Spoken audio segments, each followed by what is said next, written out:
you tired of the daily hustle and bustle, the endless traffic just to get your little one to a good school? GMS Snap Bingo offers a unique blend of academic excellence with a holistic child development in both nursery and primary. We provide a national curriculum with an international touch.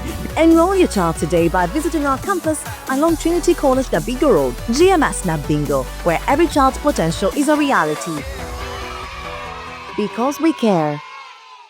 Hello and welcome to the Second Take with IDK, a brand new week. And we don't really claim to be bringing you breaking news, but as Ismail likes to say, we break down the news. My name is Mebo Keberunji. Glad you could join us for another week of lots of sport and lots of news. We are here at the lovely Scar Bed and Breakfast, Plot 16, Naguru Vale, and it's a beautiful place. They give personalized care, so do check them out. And if you haven't yet subscribed to this channel, what are you waiting for? Thank you to all those who have subscribed.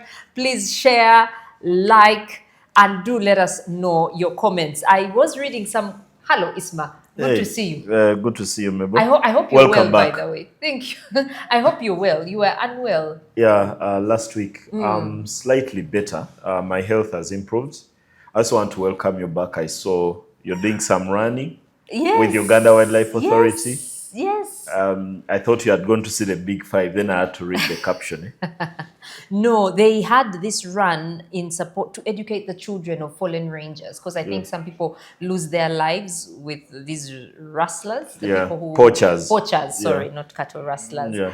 And it was a good thing. By the way, I need to credit a friend of ours, Andrew Mwangu here, because if it were not for him, I don't know if I would be running. No. Yeah. You've caught the bug? I caught the bug, yeah. Yeah, he's tried to convince me to run too. I've not really gone with his drift. I do some walking sometimes on Mutungo Hill, quite a place to walk. I do 40 minutes, 45, but now it's Ramadan. I haven't had the opportunity to walk, but also sometimes I get so engrossed behind that work desk, trying to impress the Aga Khan. And when I do that, I could go days, weeks without having the opportunity to do anything else other than think about work. Let me also put a disclaimer. I actually don't run, I walk. I mean, the real runners will look at me and say I'm a fake. Yeah. They'll call me a mufere. I actually walk. So 5, I have now upgraded to 10. Okay. So I don't know if I can upgrade to 21 like Joe Walker. But walking and running and exercise. But good that the fasting is going on well in spite of your illness. So it's not easy to fast when you're unwell. But let's continue with... manage some way. You manage in some way.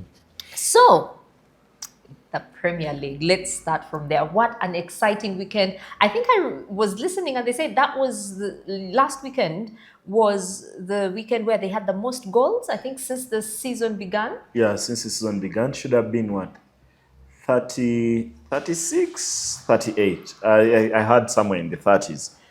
The highest number of goals. And that's because I think every game had goals, because I cannot claim, besides the Liverpool game that had 7, because it was a 5-2 result, I cannot claim many games that had an obscene number of goals, because the others had maybe 2-1, Fulham beat Spurs 2-1. There was a 3-2, I think, on Sunday. Man City only won by 1-0 against Leeds United. So I was a bit shocked, actually, when I saw that this is the highest number of goals this season. Of course, there must have been weekends with more goals, because I can imagine the weekend when Tottenham beat one of it. I think it should have been Wigan many years ago, 9. Jermaine Defoe scored 5. Maybe in there that could have had more goals that weekend. There's a weekend when Manchester United beat Northampton many years ago, also 9.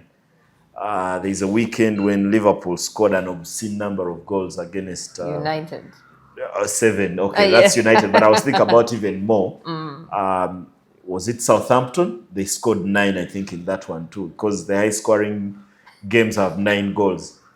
There's a weekend when Dimitar Berbatov, I think, scored 5. United beat Blackburn. Should have been the team.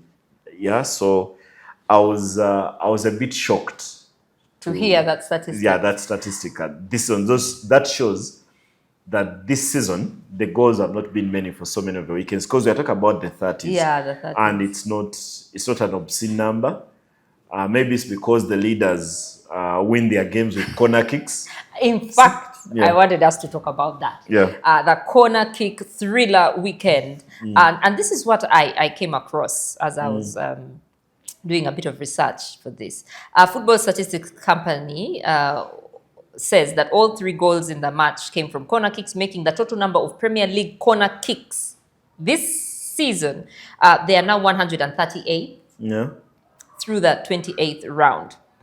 Arsenal's corner kick strategy, and maybe you let us know about your opinion about that. Do let us know as well in the comments, because I have a quote here from someone, Chris Sutton, who says he thinks Arsenal will win the title, but their reliance on set pieces will make them the ugliest championship in Premier League history. So 138 goals have been scored through corner kicks. I like your entry point, because you could have sat here and just said, Ismail, 2-1, what do you think? I like the entry point. Because boring, I think that's very subjective. Reminds me of when Arsenal went unbeaten back in 2004. And the first comment they got from Sir Alex Ferguson was what he thought about Arsenal's unbeaten, and he said, too many draws. Yeah. So, subjective. I thought the early years of Jose Mourinho, the first season of Jose Mourinho, there's a time I think they went 9 games without conceding, or something close to that. But they were winning most of their goals 1-0. Their games, I thought it wasn't really thrilling what the champions were doing. The most boring champion? Not really. Chris Sutton may be stretching it. There's been, for example, I've never felt that United play the most entertaining football under Sir Alex Ferguson for a long period. A lot of counter-attack, crosses, maybe not easy on the eye, but in the end it does the job. And maybe that's what champions are supposed to be. And I was seeing, when you're reading out the numbers, I was waiting for you to read that Arsenal have now scored 16 goals from set pieces outside of penalties, which is the record for the league. I think they've equaled the record set by Chelsea before them. And if they score, the next set piece will be to break the record.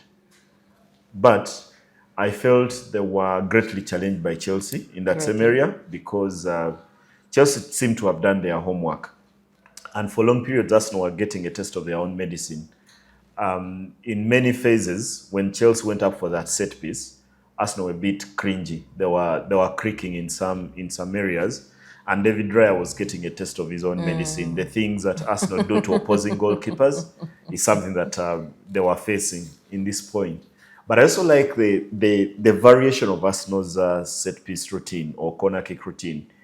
And the most dangerous of their set pieces is that one that caused the first goal, the one they send to the back post and then head it back across between the 2 defenders, Saliba and Gabriel, depending on who goes to the back post. In most cases, it's going to be Gabriel who goes there, and then he heads it back across. And eventually the ball went in off Mamadou Sarr, the Chelsea loanee, who had been on loan and is now being brought back to the side, and has to make his Premier League debut. Away at the Emirates, I thought was a very tough outing for him. In the end, I like that routine. But I also like the fact that Chelsea were very much aware of that. What they do not have, what they lack, is the consistency in terms of their goalkeeping. Something we've discussed on this program on multiple occasions about the lack of quality. Because when Roberto Sanchez, for that goal that eventually turned out to be the winner, scored by Jurgen Timber, everyone watches the replay. You get angry and angrier towards Sanchez the moment. Every time you see it, you're thinking Sanchez should have a better command. He comes out and is in no man's land, and the ball goes over, and then it's very, very chaotic. And maybe it says a lot about Chelsea's defending this season. They've had to change their backline on multiple occasions. Perhaps they were missing their best defender this season in Marco Correa. It would have helped quite a bit. But I thought looks very, very bad on Roberto Sanchez, besides teams now paying extra attention to that corner kick routine. maybe when we talk about Liverpool, I also give another number there about their corner kick routine and how much it's improved. But Roberto Sanchez looks extremely ugly on the manner in which that winner comes. Chelsea also have another problem. Red cards. Yeah, it's a huge one. Part of it is indiscipline, sheer indiscipline. Part of it is age, the mental fortitude, because Chelsea's oldest player should be around 28. I don't think they are playing anyone who is above 30 currently. So they have a lot of young players whose emotions get the better of them. The emotions get the better of them, because when I see Pedro Neto, for example, for that red card, arguing that he did not notice that he had been booked, that has got to be a brain fade, because there is no chance when you get a yellow card, because remember, he was prostrating, he was arguing the referee for when Arsenal got the goal, and that's how he got that yellow card, the first one. Then when he gets the second, he says he does not remember the first. So he's arguing the referee and thinks he does not know that he had a yellow card already. And I thought the second yellow card was justified for one simple reason, that he has to take out Gabriel Martinelli because he's beaten. So you take one for the team, but in the end, that one for the team does not help the team, because that was, for me, the end of the game. Of course, in the end, David Raya has to make a save for Arsenal to win. But the way it takes out Gabriel Martinelli is something you do when you've not yet been booked. Yeah. Yeah. You take that yellow card for the team and stopping a counter-attack. Then people will argue that the referee has to let the game go on, the game flow, and allow it as an advantage. But many times when it's stopping what the referee assumes is going to turn out to be a goal-scoring opportunity, there's no advantage in that. So you have to stop the game and book the player and then go on. But it's very worrying. That is their seventh red card this season. I think only one team has more and should have 8. And across English football, there should be only 2 teams that have more, that have 8. The other should be Queen's Park Rangers playing in the lower division. The other either Newcastle or Everton, one of those. But I can just confirm that in the meantime. But with 10 games to go, do you think they'll reduce? Or there are about 10 games left. They're bound to become more. It's a very worrying trend. It's a very worrying trend for me. If you're Liam Rosini, I think you prepare a session. You're going to have as many red cards. Let me just read out something here. The most red cards in a Premier League season for a team is jointly held by Sunderland and Queen's Park Rangers. They've had 9 each. Sunderland managed that tally in 2009-10, while QPR matched that achievement in 2012. What Chelsea got, I was even getting the numbers wrong. This was their 8th red card. Yeah? That they've got. That Pedro Neto red is their 8th, and it's only match day 28. So they are in pursuit of that record. And we're talking about only the Premier League. Remember that they've also received a red card in the Carabao Cup. I think Liam Delap was sent off in their game against Wolverhampton Wanderers. And Maresca before was sent off. So the red cards always got. There is Roberto Sanchez, there is Trevor Chalobah, Malo Gusto, Moises Caicedo, Marco Correa, Wesley Fofana, and now Pedro Neto. I think they are firmly on course to beat that record. In football, many people love to have the numbers and this kind of records, but this is one of those unwanted records, that Chelsea will end up will be the first team to chalk up double digits, because you're going to get players sent off when they are found in positions where they're supposed to commit a foul, either intentional or not, to save the team. What bothers a lot about Chelsea is that not all these red cards are about saving the team. I could make a case that the one Pedro Neto got was one for the team, the one they say one for the team, because he's really trying to prevent Martinelli from advancing.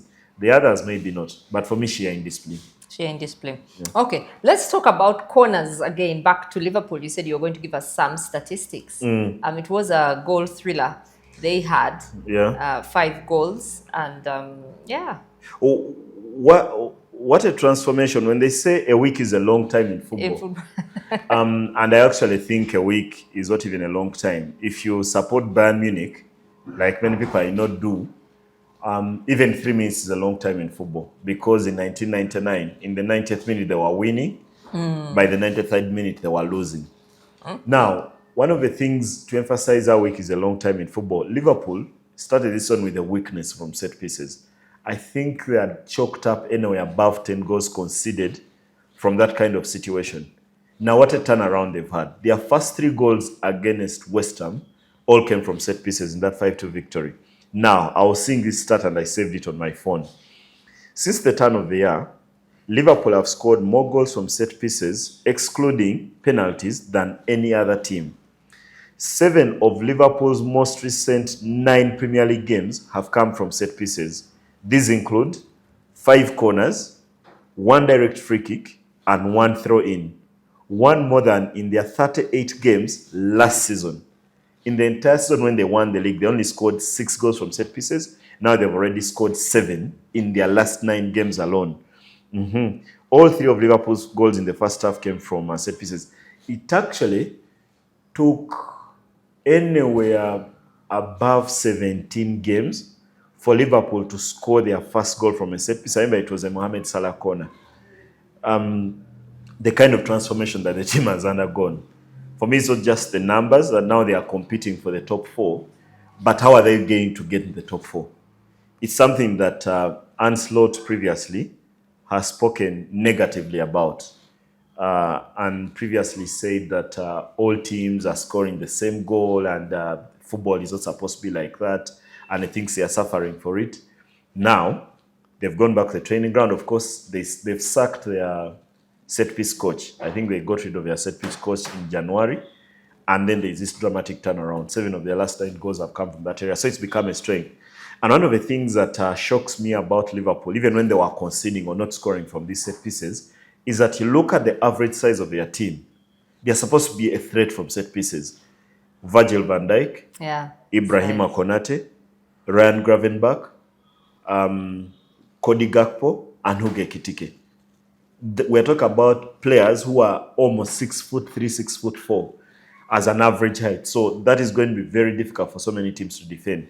I don't know why it took so long for this to become a strength of a side, because it's almost a no-brainer. Yeah, when you see the numbers that Liverpool have got, when you look at the average size of their team, they are going to tower over so many of the other teams that they play against. So I was a bit shocked when I saw the numbers. Yeah, that suggests that Liverpool have become that good at set pieces. Yeah. Okay, let's move on to some great news regarding Manchester United. And I know so many people out there, our own Brandon, will, I'm sure, be making the most noise. But what a turnaround. You know, what a turnaround. I was reading that this position they're at, they haven't been at this position in so long that people had forgotten what it's like to be third. This is the first time they've been in the top 3 since 2021. I couldn't believe it. Yeah, I was like, the is it numbers, that long? Yeah, it's been that long. United have been poor for so long. My goodness. That is one area. The other stat that I also liked is that Michael Carrick is the first United manager to win his first 5 games in the league at Old Trafford. The first United manager to do so. And to think that when he took the job from Ruben Amorim, there were 11 points behind Aston Villa, and now they moved above Aston Villa on goal difference, just emphasizes how good the turnaround has been. That even when they drop points against West Ham, they are now unbeaten in 6. But for me, one of the things that is equally impressive, and maybe the 11 points they've had, they managed to claw back on Aston Villa, is one of those. But this is the first game they had to win, having gone a goal down to Crystal Palace. United have not been in situations where they are chasing games. And sometimes when that comes, you need to find something new. And they're also not playing very well for some of the games. They are having very poor starts to the game because they also don't play very often. By the time they walked out the other week, they had not played a football game in 13 days. Yeah, they have that break. Yeah, so sometimes they look very rusty, and they take a bit of time to get into hit their straps and start playing where they are supposed to. So that is one area that I think that Michael Carrick has had to deal with. And the manner in which he conducts himself and speaks, you feel is a manager who has all his bases covered in terms of mentality and everything. So you feel in that area is doing very well. So this game was a test in many ways to come from a goal down. Then also you remember that Michael Carrick has had to change his team quite a bit. While Benjamin Sesko has scored so many goals coming off a bench, there hasn't been enough stats, and there are people who have been making an argument. If the guy is scoring that well, then he has to start a game. Then he eventually goes with the crowd and plays him. Doesn't start very well, but eventually gets a goal. Against a Palace side that I thought gave a very good account of themselves, took the lead, and eventually only gave it away because of that penalty and red card, allowed United back into the game through that Bruno Fernandes penalty, and then an even better cross from Bruno Fernandes that got Benjamin Sesko into a very good position. But it's a very good time to be alive. I was seeing one of my friends, Biwol, the presenter of the morning show on KFM. I want to read his tweet exactly as he wrote it. Yeah, it was a very interesting one. He says, ever since Carrick took over at United, life has been grand. The weather is great. Every time I approach the lights, they immediately turn green. I charge my phone, and in half an hour, it's at 100%. Both my appetite and quality of sleep have improved, and I'm generally happier. Biwol is also a Villa fan. I hope that also represents a lot to do with Villa. But you sense the lift in the mood, that even when United went a goal down, people were not thinking, here we go again, because that could happen when a team is not winning football games. But now the confidence is back. He's just got the players on side, and they are back playing in what the formation that they understand, or most of us understand, the back four, because clearly they were struggling in that back three setup. And you've got also mentioned the revival of Kobe Maino by Michael Carrick placing him back into the side after the previous coach had said that Bruno Fernandes and Maino cannot coexist in the same team. I thought also that has been a big plus, and Maino has been playing some fantastic football. I thought in the second half, when they started to get grip with the game, I thought he was one of their better players, and in the end, Benjamin Sesko again scores another winner, and that's all you could wish for as a coach. So what can we expect midweek in the English Premier League? There's a lot of football still to be played this midweek, and that's because there is FA Cup football at the weekend. So you've got to be looking out for where do we start in terms of a title race? Yeah. Is it two-horse? Would you call it now a two-horse race? It's been, I think, for very long. I've been very dismissive of Aston Villa. And United, you can't? No. No. Too early. Okay, let's see. United are 13 points behind Arsenal. With United have 10 games to play. Arsenal have 9. No, United will not be in the title race. Let's deal with the things that are actually real, because that's a bit of utopia. City and Arsenal. City and Arsenal. Both of them play on Wednesday. Yeah? At the same time, which is a bit of a change, because for the last 2 match days, City have played before Arsenal, and Arsenal have had to respond to that, or whatever message City have sent. Now, both of them play on Wednesday. Arsenal will be traveling to Brighton. That's at 10:30 p.m. And then Man City will be at home to Nottingham Forest. On paper, it's easy to say that Man City have the easier fixture.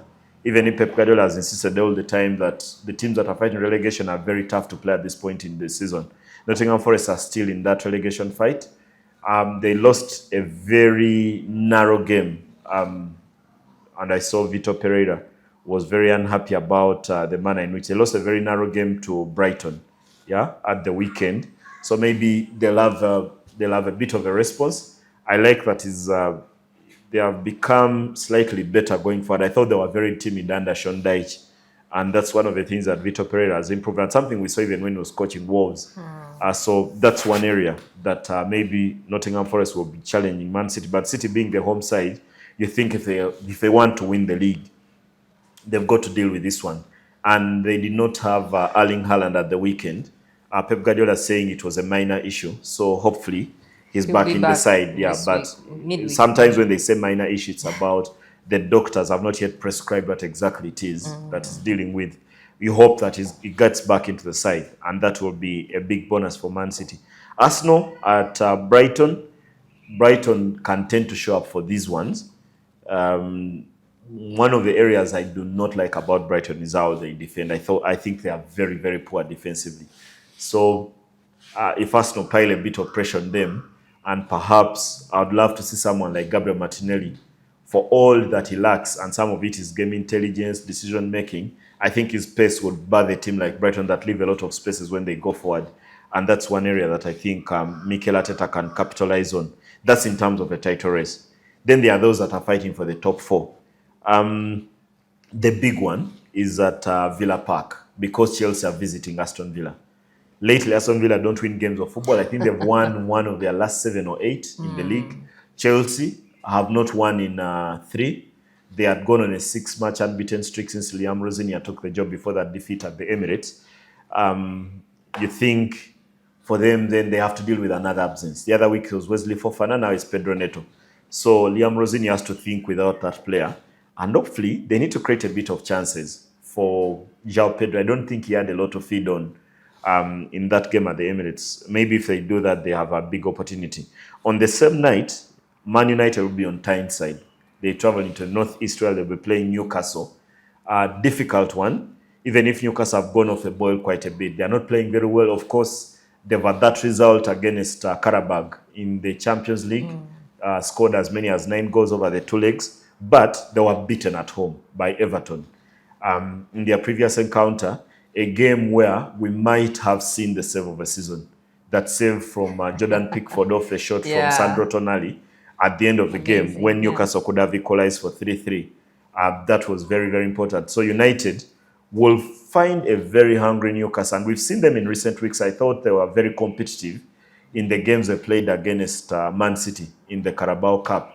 But in the end, they do not have a bit of a quality.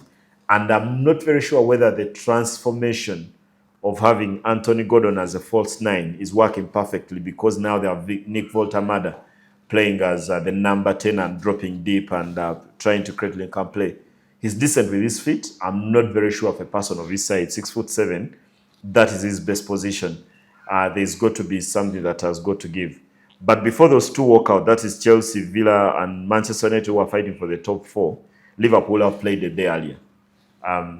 That's on Tuesday night, because Liverpool travel to Wolves. This is the first of 2 games against Wolves this week. They play in the league at the Molineux, and then they play on Friday night in the FA Cup, still against the same opposition. I would imagine if in my situation, I would take the team to Black Country, like it's called, to Wolves, and spend the week in a hotel. But these teams have a lot of resources. The players have to go home. They'll play and then travel back to Liverpool and then travel again.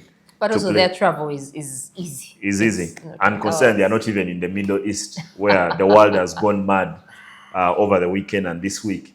Perhaps, yeah, so they have those 2 games. But I watched a press conference of Anslot after the game against West Ham.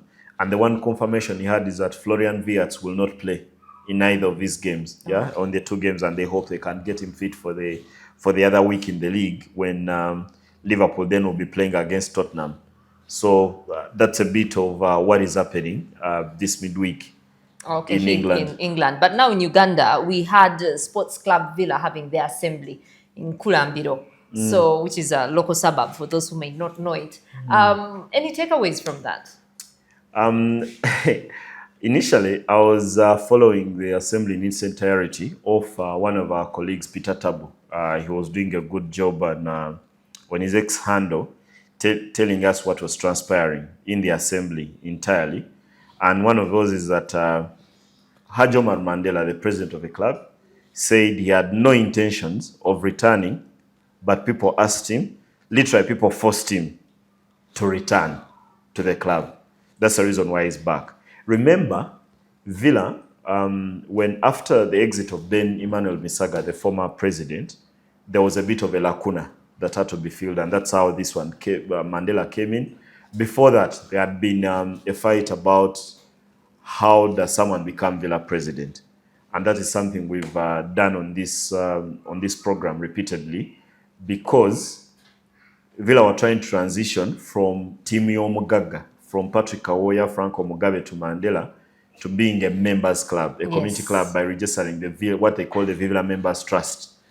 They were supposed to have an election in 2021, electing a leader in 2020, I think for 4 years, electing a leader until 2025.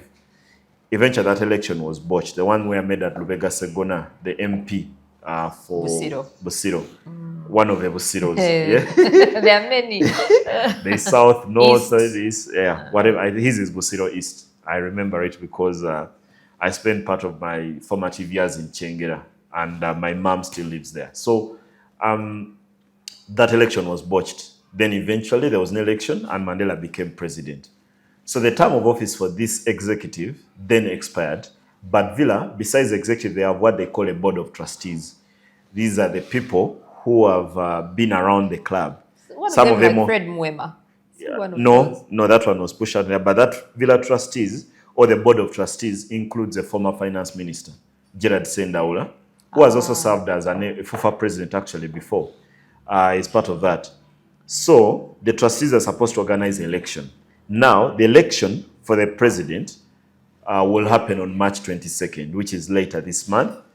But the election was supposed to be held in November of last year, so it has been pushed.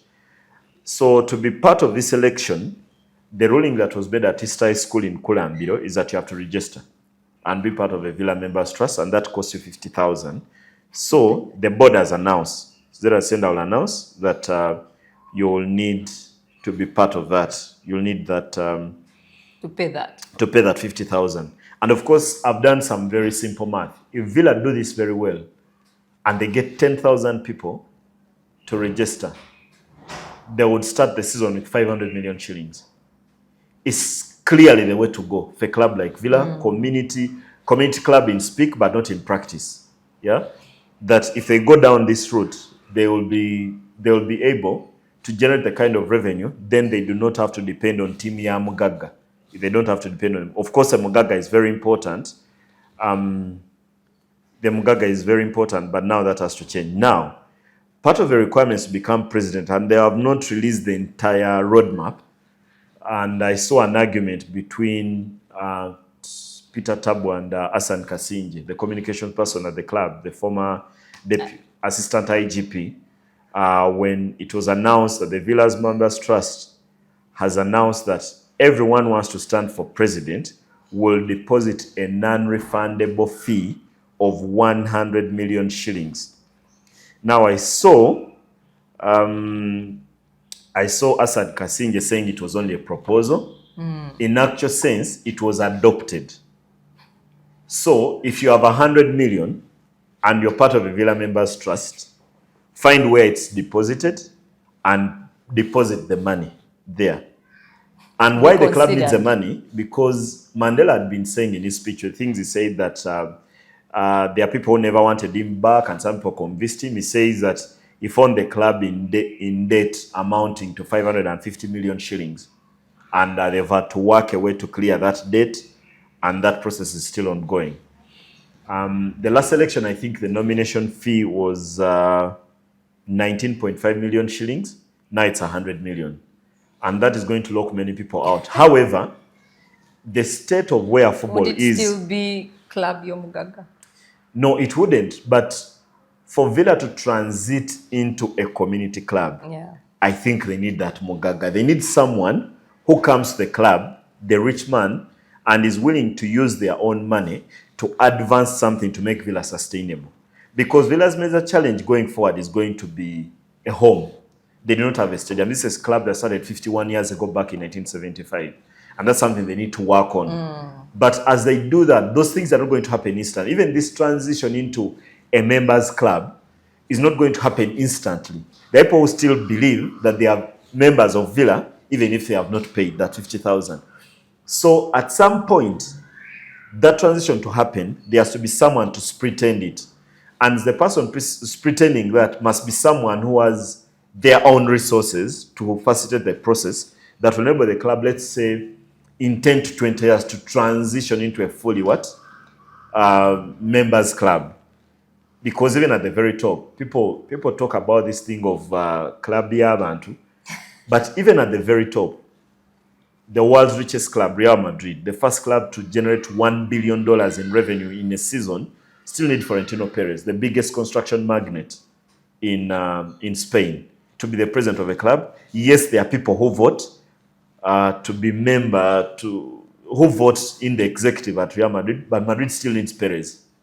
Regardless of how the model that is in Germany, no single owner can own more than 49% of the club because the 51% must be floated for the funds. Still, the club will need someone as rich as Uli Hones.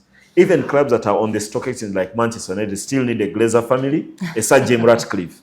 Yeah. So regardless of what ownership model that we might dream of, sport and football, the way it is structured today, still needs that selfless philanthropist who is a fan of the club, who is willing to leverage their weight and their name for the club to get resources.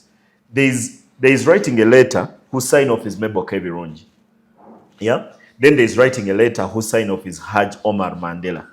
So even if I was appointed CEO of Villa tomorrow, I am only Ismail Dhakaba Kigongo, a sports journalist. But if that letter has a patron who is Mandela, someone is going to give it more attention. Yeah, and this is the purpose of these people who are called patrons and presidents. They throw their weight around. For example, Uganda Rugby Union have a patron in Prince David Wasaja, Kabaka Mutebi's younger brother. Yeah. So when Uganda Rugby Union need a signature and someone looks at it and it has David Wasaja, immediately they are going to jump onto it. So these things we can't transition, but we still need that person. Either reputation or business or money or something that the other person interacting with can relate with before they relate with you. Well, lots in Ugandan football. And as we continue, what can we expect with the Uganda Premier League? The previous week, the teams have been playing in, the Uganda Cup. The other day, I was writing a headline for Daily Monitor, and I just thought about how I'd express it. And I wrote a headline, you need an upset, keep waiting. Because all the teams that have gone to the round of 16, 9 of the 16 teams in the round of 16 are all Uganda Premier League sides. So there was hardly an upset. Maybe you could think of Calvary, who were knocked out earlier by Football Classroom.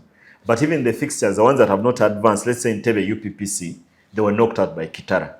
So there's been a lot of those. If you think about Police who were knocked out, they were beaten by Lugazi. So it's the top tier, the cream of the league, are the ones who have advanced. So the fixtures that will be played this week, there's a number of them. URA should be at home to Mbarara City. URA have an interesting story. They've signed Moses Waiswa from Vipers and also signed Rahmat Senfuka. He's there with URA. So hopefully Hussein Mbalango is seeing some juices. But I was also seeing a story done by the many websites where Hussein Mbalango had proposed to the club to get rid of some of the players. So he's alienated them. They are training on the side and he's not selecting them for matchday squads. And I'm thinking, you cannot allow a coach, as an administration, a coach you've had for 6 months to do that. Because Mbalango is in the job on an interim basis. He doesn't have a 2-year contract to decide who's going to be there. When you bring him in to save a club that is fighting relegation, then you cannot give him all that power. So I thought the decision, and maybe sometimes this is why people argue that URA is not well run. And that's one of the things. But they play Mbarara in their fight against relegation. There's also a game on Wednesday at Chitende. Vipers will be hosting Lugazi. Should be an interesting one. Vipers, the table leaders. Then the week, fresh from their win? Yeah, fresh from their win in the Uganda Cup against Police. Then there's Bull at home to Calvary. NEC will travel to Lugazi later in the week on Friday. There's UPDF against Kitara later in the week. Kesi will play Police. But as you watch this show, maybe you'll have seen the results between Buhimba United hosting KCC, because that game was on Monday afternoon. And then as Villa were in Kulambiro, the team had traveled to Uombe because they play Calvary. They're supposed to play Calvary on Monday. Then thereafter, I think the most interesting fixture of this week should be Kitara against Entebbe UPPC. When they played in the league in Bugonga, in Entebbe, UPPC won the game by 1-0. They met again in the cup. Kitara won the game by 2-0. Now they meet for the third time this season. Yeah, and Kitara now have real tight aspirations. They must feel they have Especially an opportunity after the points that were given. And now they've also added Kaboni leaving, they've added Mohamed Shaban. They did not use them in the Uganda Cup. I think their registration had not yet come through, but now they should be able to field them against UPPC. Should be for me the game of the week, because if Kitara were to win that, they go top of the league temporarily as they await for what Vipers will do against Lugazi. Okay. Now moving on to golf, the Entebbe Ladies Open, and total of 64 ladies from East Africa took part in this Ladies Open, and it is a World Amateur Ranking Tournament. So how did that pan out? Won by a lady called Mercy Nyanchama. I've been struggling with that name quite a bit. I always tell myself I'm good with names until I had to find my way, twisting my tongue to get that lady's name. Yeah, she's called Nyanchama. Last year, this tournament was not held because of resources. The Entebbe club could not afford to have the tournament. And she came here and won the Uganda Ladies Open that was played in Lugazi, the Lugazi Golf Club. Presently, Lugazi is producing some of the best players in this country. You can start with Regan Akena, who won the Uganda Open. The other year beating my friend Chinwai, in a playoff at Entebbe. So when the tournament was coming this year, everyone was looking at Peace Kabasweka because she's been the best Ugandan lady golfer in the recent past. Or a contest between Peace Kabasweka and Martha Babiri, who is also won this tournament before. But Mercy Nyanchama gets onto the flight or whatever transport she was using to come to Entebbe to play, and she had left her mom in not very good health. So once she reaches Entebbe, the news comes through that her mother has passed on. So she had a decision to make, either to get to the next flight or the next walk, like you do, back to Nairobi for her mother, but she opted to play. She opted to play the tournament, which was Thursday, Friday, and Saturday. 3 days on, but people were there were saying that she was visibly grieving most of the time. Yeah, she was visibly grieving. It's a tough decision to make. Yeah, very tough decision. But eventually she goes on and plays and won the tournament by 5 strokes, finished with a gross score of 220, which was 5 better than Peace Kabasweka, who came second. So she has quite a story. I thought many times we see sportsmen and women as macho, and they are supposed to be able to deal with all their grievances and their challenges and be able to walk out and just play the game. In her situation, she had to deal with a lot, and that wasn't an easy one. But this is good consolation for her. And then she also gets to pocket 2.4 million shillings, Ugandan money, because these days amateur golfers are allowed to pick a certain sum of money, because there was a time when only the pros could get money. Now amateurs can get quite some money. Sonia Chama, she mourns her mom. Big congratulations. She was able to get to win the tournament and also get some money back. You know, I think it's really good when we come against other people, because when you stay in your pond, as they say, you can be a big fish in a small pond. But when you go into another pond, you realize that there are so many other people better. Yeah. Because like you said, Peace Kabasweka, coming in third there. The Silverbacks, another Ugandan team that we didn't expect this performance, at least not. You didn't? Not this really? dire. You know, no, it's there. No, I mean, I didn't. My mind tells me it could have been worse. Honestly, I think the qualifying window, and Uganda have been playing in the Basketball World Cup qualifiers. They've been in Alexandria. The Silverbacks were in that Group D against with Mali, Angola, and Egypt. The World Cup will be held in Qatar. First of all, it's going to be very difficult, Uganda, to get into that World Cup. Only the top 5 countries will get to the World Cup. Currently, there are 16 teams playing for these slots. 5 will go there. So this was the first qualification window. Basketball References uses the word window. I never felt Uganda had all its best players there.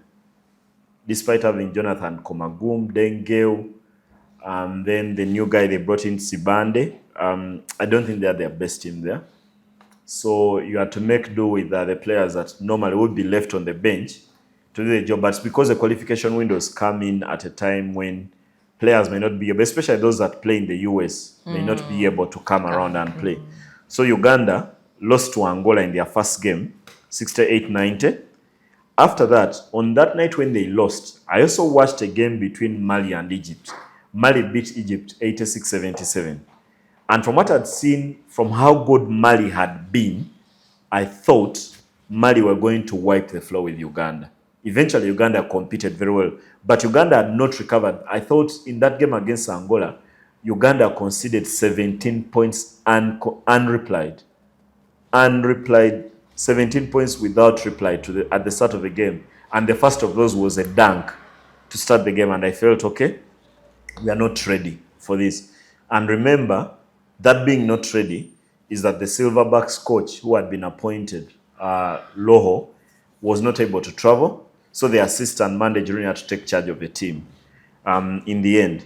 So beaten in the first game, beaten in the second by 11 points, which I thought they were very, very competitive in that one. Because I had feared, the moment I saw how good Mali were against Egypt, who are the hosts, because Mali played so well that arena in Alexandria, the Bojalab Arena, was eventually quiet. Cemeteries have a lot more noise than what it felt when Mali beat Egypt. So they had to win at least a game in this window.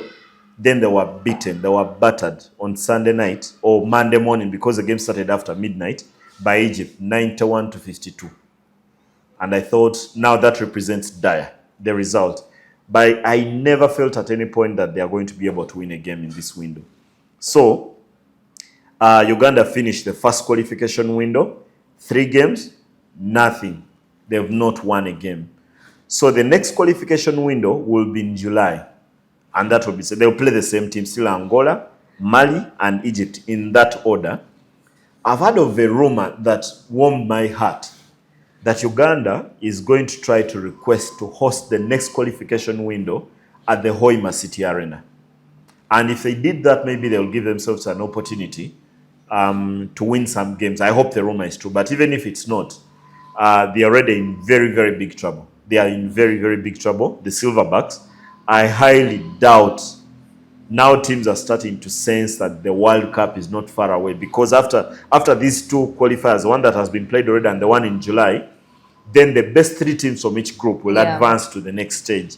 Because Uganda has not won a game in this window, they are playing catch-up, because in that group, Mali won 3, Angola won 2, Egypt won 1. So Uganda have to win 2 games. Including Egypt. Including beating Egypt.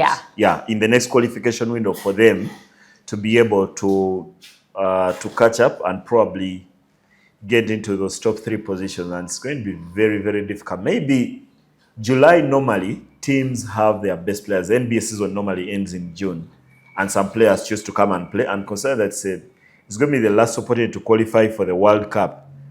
You may find many of the players turning up. For example, in one of the groups, let's say Group C, there's Nigeria. They've only won 1 game in this qualification window, which was against Rwanda, and that had to go into overtime. They won by just the 6 points. You think Nigeria will have a better team in the next window in July? You have teams like Senegal, they won 2 games, but they will have some of their players who play in the USA joining them. South Sudan won 2 and lost 1 of their 3 games in this window. So you hope that your team is better, but the warning is that all the other teams will get better, because their players who are playing in the US will be able to join them. While you think about Arthur Kaluma, who plays in the G League for the Lakers, he should be able to join the side in July. As he joins the side, all the other teams will have beefed up. What about this other guy? That guy who had, I can't remember his name, the Sudanese Ugandan? Malwash. Yeah. Malwash was drafted. He plays for South Sudan. No, Hey, not Yeah, Uganda. yeah, the one was drafted in the last Because he's year draft. Ugandan. He's half Ugandan in a Yeah, way. he's when he came out for the draft with the Yes, Ugandan and South Sudanese the flag. coat. Yeah, that was beautiful. It was very beautiful. He calls Uganda home, but he plays for Sudan. It's been very difficult, I think, to attract some of those. The moment Luol Deng became president of the South Sudan Basketball Association, everything tilted in their favor. Now players are more willing and they feel more welcome playing out of Juba than out of Kampala. Yet most of them, when the war was ongoing for the 21 years between Sudan and South Sudan, eventually that led to the secession of the South Sudan to form their own country. Most of them lived here. Yeah. But they've opted to go back home. But Ismail, aren't we allowed to dream? You know, you're kind of smiling when you're saying, you know, we hope to host the basketball qualifiers. I've heard a rumor that they want, But construction, the UPDF are now constructing stadia, training grounds, and I think that is a great thing. I hope the stadia will be able to be used for, you know, purposeful things afterwards. And you know, are they up to the task, you think? And you know, the other week we hosted Moses Mohanji on this show, and I've got a bit of backlash from my people in government who think that we let Mohanji get away with murder when he mentioned that government did not plan for the construction of training facilities across his areas. But for some, it felt like we bid and then had the stadiums and then worked backwards to do the training facilities. But I also understand that the facilities that have been built at these places, in Mohanji's case, and I just speak like Mohanji, he's serving his selfish agenda. That selfish agenda is that these are not suitable for boxing. Yes. He thinks there should be a gym with equipment in Hoima, in Lira, and at Namboli that fits the sets of boxing. So I hope those in government who watch the show and think I did wrong understand where Mohanji is coming. I think we're speaking out of the bias of said they were boxing. not consulted. I watched that. Yeah, that they're not consulted. And maybe they shouldn't consult him after it's AFCON largely. Now, Uganda, when they submitted the bid to host the AFCON, they confirmed that there will be 2 stadiums that will be used, Namboli and Hoima City Stadium. But there's a contingency plan to have a third in Lira that will supposed to be complete by end of this year. That's the one in Lira, the John Akibwa Stadium. I don't know of a sports facility in Uganda more fittingly named than John Akibwa Stadium. And for that, I give whoever came up with the idea, that's a big tick on your CV. When the president has been to Lira all the time, I've seen every local politician come out to say it's their idea, to have a stadium. I've seen Sam Engola, Jane Ruth Acheng, Hamson Obua, all these so-called big wigs from the Lango sub-region, they convince us it's their idea. But I also know that when the president was campaigning back in 2011, and was campaigning to become president in 2011, when he went to Lira, people asked for 2 things. One, they asked for a stadium, and they asked him to get Boroboro Tigers back into the league. They had been relegated because of some administrative stuff. They fought in a game between Boroboro and Iganga, and the game was moved to Nambole, and Boroboro did not show up, so they lost points by forfeit and lost the return encounter, and eventually could not catch up and got relegated. And they wanted, at the time, the president to force FUFA to put Boroboro Tigers back into the league. Eventually, that did not happen. But that is part of it, by the way. Now, this is an enormous task. When Uganda submitted and said they'll have these stadiums ready, they also said they'll have 9 training pitches to support the AFCON. Now, construction of those training pitches has not been as quick as would have wanted. Remember, when we had the CHAN, there was an effort to improve the training pitches. That's how Wankurukuku got a facelift that brought them good toilets and dressing rooms. Those things have not been there for as long as I can remember. That's how the Nambole outside pitch was done. It's now very good. Can host anywhere between 2,000 and 500 people, 5,000 people watching games. That's how Chambogo got a facelift on their pitch. It's also been done. And now phase 2 is going to involve doing the stands so that people can be able to watch games at Chambogo. In addition, during the CHAN, there was also a report of doing Kampala International School to use it as a training facility. That eventually did not happen. So, in line with the AFCON, more training pitches are being done. Besides Nambole and Chambogo, government is doing extra pitches in Lira, at Lira University, for them to be able to use that. And then in Gulu, what we know as the Peche Stadium is now going to have a proper pitch with stands that can be used for training, and then eventually the community can use it after the AFCON. The other one has got to be in Hoima and in Masindi, what is called the Bomber Grounds. Bomber Grounds, I think every district at Independence has Bomber Grounds. So there is a Masindi Municipal Council grounds. They're also going to be done into a proper training pitch. And then there is more going to be done, I think, in Hoima. Satito Winnie, as it's called, it's also going to be done. And then already there's a training pitch. I think 2 of them at the Hoima City Stadium. So in total, Uganda will have 9. The task is on the UPDF. I was seeing a story done on one of the television stations. The Auditor General's report that comes out around this time of the year says the UPDF is stuck with projects worth 7.9 trillion shillings. That they were assigned to do, I think largely in education and health for hospitals and schools that have not been done. But this is a task that has a time frame.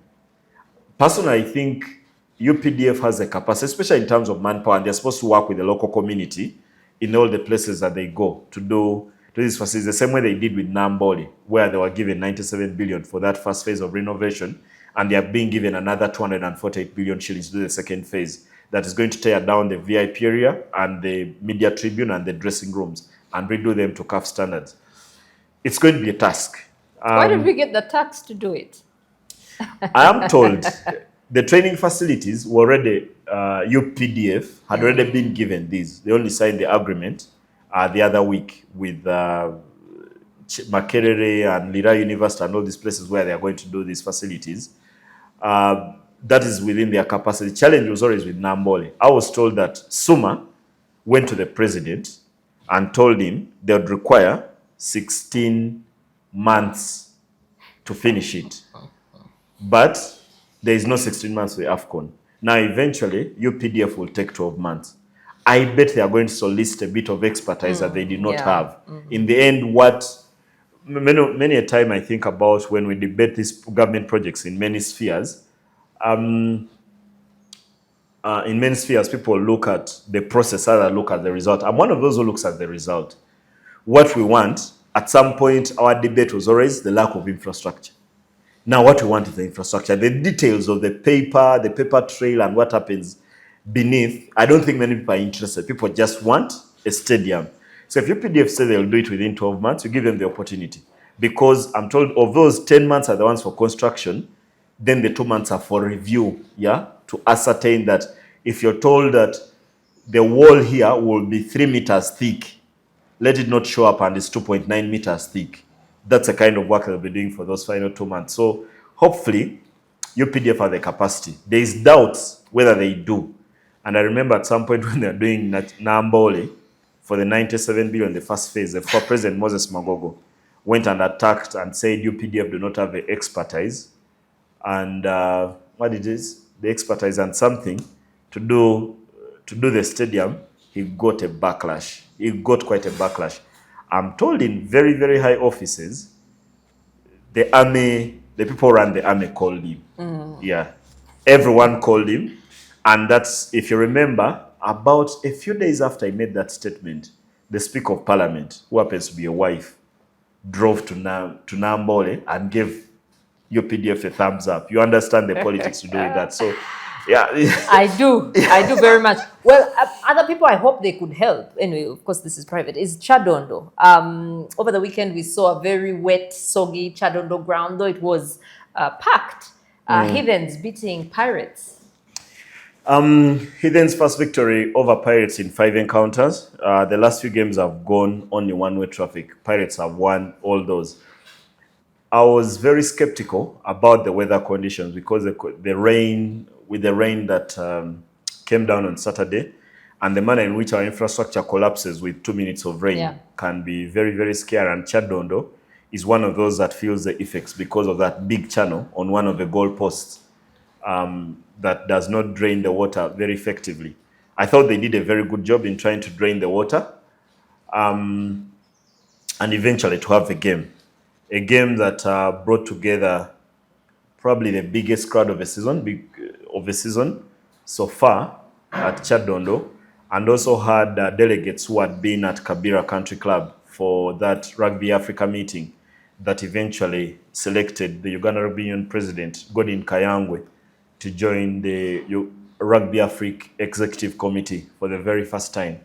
Of course, there is a Ugandan who's been there before. Andrew Wall was on that ExCom, and I think was vice president of the continent at some point, the former Rugby Union president. So they brought all those people to Chadondo. I also saw the minister, Peter Ogwang, this Minister of State for Sports, and David Wasaga. But the game proper, I thought it was a proper game of rugby.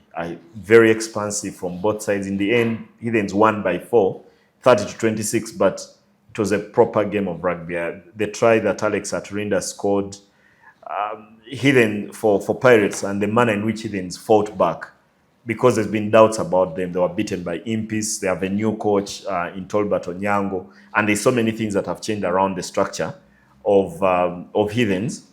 But I thought this was a very, very important result in the entire scheme of things, even if maybe it doesn't count for much, because in the end, all the top 8 will go to the playoffs, and then it's number 1 versus 8, 2 versus 7. It's only Pirates who had won all their games. So this is very good for the league in general, that now they've lost a game. So it makes it very interesting at the top, who gets in the top 2, the top 3. And Heathens will be very, very proud of how they responded when the challenge came to town. Okay, for this segment, why it should matter, I'm just wondering, the T20 cricket, why should it matter? Just looking at the semi-finalists, you have South Africa versus New Zealand, and you have England versus India. And I'm thinking, these are the countries we know for cricket. Like, there's no upset, no David versus Goliath. Maybe apart from Samson, Shanju Samson, who has, I was reading, he beat someone's record. But why should we matter about the T20? Because it's going to be one of them. And I think at the beginning, when we recorded one of our earlier episodes, those are the 4 countries you said would be in the finals. So I said it to be South Africa versus India. In the end, cricket is not a sport of upsets. You have to do a lot of your groundwork to get to a level to compete with these countries. Giants. Yeah. In the group stages, you can have upset. There was an upset. Australia home, and they've been home for weeks now. They were beaten by Zimbabwe. Sri Lanka would think they should be here. But yeah, these are the 4 countries that are playing the best cricket. India had to be challenged. They were pushed on the wall because they played what was a virtual semi-final in the Super 8 against the West Indies. Yeah, the West Indies posting a very competitive 195. And I thought it was going to take some chasing. Then India lost 2 wickets in the power play, Abhishek Sharma and Ishan Kishan. And in my mind, I'm thinking, no, India cannot pull this out of... the shirt is already burning in the fire. They will not pull it out. But Sanju Samson, like you mentioned, that different ideas, scores a 97, and India right there. And they will be favourites against England, whatever the British will say. I think India will be favourites. And on the other half of the day will be South Africa, who will be favourites. So should be very interesting. But these are the best teams in T20 cricket. Yes. And if you look at maybe the T20 batting and bowling rankings, you'll find maybe one Rashid Khan of Afghanistan. Then the rest will be Abhishek Sharma, Varun Chakravarti. You'll find Harry Brook. You'll find familiar names that are in these teams that are playing in the semi-finals. So should be very, very interesting. In the end, you know where my allegiances lie. I would want India to win. But I think South Africa played the best cricket. They haven't lost a game yet. Maybe that's also not a very good thing. Sometimes you want to get to the final when you can go up a gear. But sometimes I've watched them, for example, in their last game against Zimbabwe, and I'm thinking they can even play better. Because sometimes teams are accused of playing their best game before the final. Their best game before the final, and I remember seeing that at the last Rugby World Cup. England played their best game in that semi-final against New Zealand, and they knocked out the All Blacks. Then they got to the final and they had nothing more to give. But sometimes I watch South Africa and I've not seen enough of their mid-order, Brevis and Tristan Stubbs. I think there's still a lot more that the pair can do. And that is a very scary prospect, even if they've not lost a game. So by the time maybe we are done with this week, we'll have a final. And my prediction, and people claim I get so many wrong, should be India against South Africa again, which would be a repeat of the last T20 Cricket World Cup final that was played in the US and the Caribbean back in 2024. If it's a repeat, I don't think cricket will be complaining. We're talking about the two best teams in the game. Yeah. And if you're looking for a place to watch that, please come join us. A Scar Boutique Bed and Breakfast is where we are shooting today. Plot 16, Naguru Vale, in the heart of Kampala. It's a beautiful place, great for gatherings, celebrations. They have wonderful food. We had coffee earlier. I know Ismail wasn't with us because he's fasting, but it is an ideal place here. They also have a branch in Munyonyo if you're coming from that side of town. Yes, it's exclusively yours, SKA Boutique Bed and Breakfast. Otherwise, thank you for joining us. Remember to subscribe. Thank you to all those who have subscribed. Like, share, and keep those comments coming. We'll see you again next week. Are you tired of the daily hustle and bustle, the endless traffic just to get your little one to a good school? GMS Nabingo offers a unique blend of academic excellence with a holistic child development in both nursery and primary. We provide a national curriculum with an international touch. Enroll your child today by visiting our campus along Trinity College Nabingo Road. GMS Nabingo, where every child's potential is a reality.